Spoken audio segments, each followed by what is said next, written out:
what's your background with Buckazoids? Have you heard anything? Zero. You guys found me on X and you guys spammed me, and I came here to find you. No, it's great. I had like 5 new follows out of you guys. Very good. So you have a few minutes of your time. Yeah, we're live streaming if you want to chat too. Well, sure. Well, very good. Well, the first thing I'd love to do, Hunter, if you don't mind, bring your attention to this up here on our poster, right? Why don't you hold that, and then I will.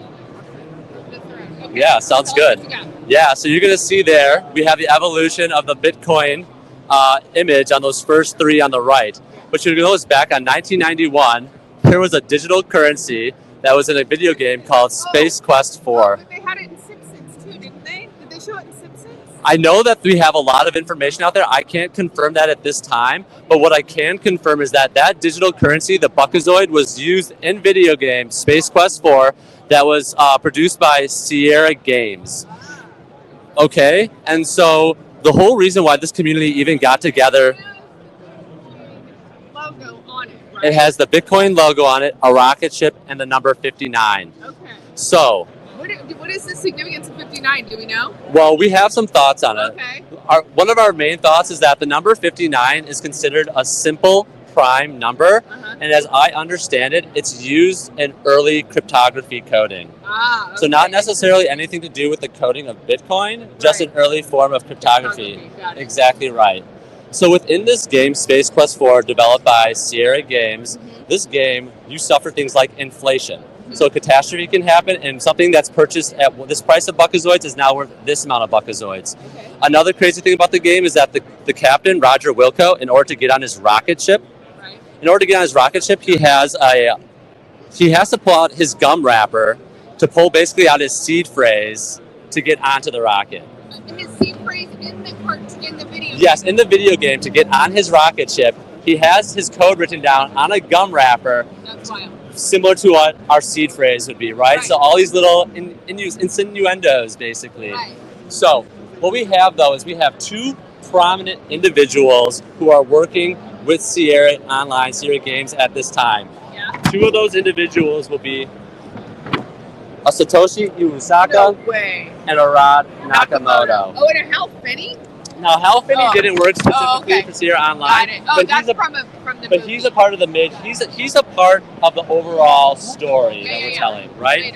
So essentially, these 2 individuals worked with Sierra Online, and so of course you have Satoshi and you have Nakamoto. So it's very uncanny, right? It's very uncanny. So sorry about that. Okay. Yeah. So essentially, what happens is that you have this game that expresses all these things that we're kind of seeing within blockchain and Bitcoin specifically. And so essentially this game, or this company, Sierra Online, gets sold to Sega. Oh. And so Sega, I understand, had Rod Nakamoto on the board. And during this time, a lot of different acquisitions had been made within Sega. And one of the acquisitions they made was the gaming company that Elon Musk had worked for at the age of 12, which is a space game. So we don't have any facts, but what's not to say that Rod Nakamoto and Elon Musk may have rubbed shoulders during their time at Sega to discuss real-world issues and how they could possibly solve them, right? So just a hypothesis, nothing factual there. But what we also like to mention, and because you saw that I had an image of Hal Finney here, is that, as we all know, famous computer scientist, cryptographer, also in video games, though. Although he never worked for Sierra Online and never worked, as we understand, for any of the companies that either Satoshi Iwasaka or Rod Nakamoto worked for, we understand that he may have had close relations, considering that video games were very early in the late 80s, early 90s. Cyberpunks, right? Everybody kind of knows each other, possibly.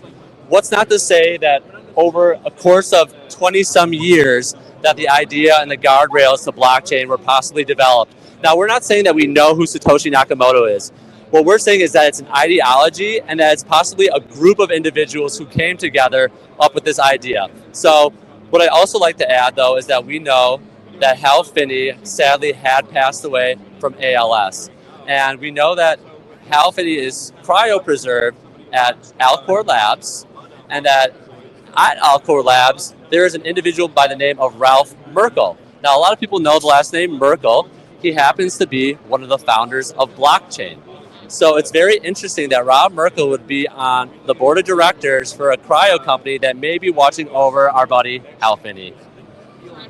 So that is a a quick 5 minutes for you. I appreciate you stopping by the booth today. It's been an absolute pleasure meeting you, and we're happy to answer any more questions you have. We've only been around for 60 days, so we really apologize if I have misspoken in any ways. We're Bitcoin historians. We're continuing to learn more, and we're happy if anybody else in the community has more that they can offer. We're happy to hear it. Oh my gosh. Okay, so I'm with Gockstein Media, Gockstein News Network. Are you familiar with them? No. Okay, so we have Leslie Mota is our COO, and she has conspiracy theory spaces. She does them every Sunday. I want her to hear about you and this whole story because she would love to hear this whole story. This is great. I don't know how you guys found me, but I'm so happy you did because the story was fantastic. Yeah. Yeah. Okay, great. I'm so happy I got to meet you.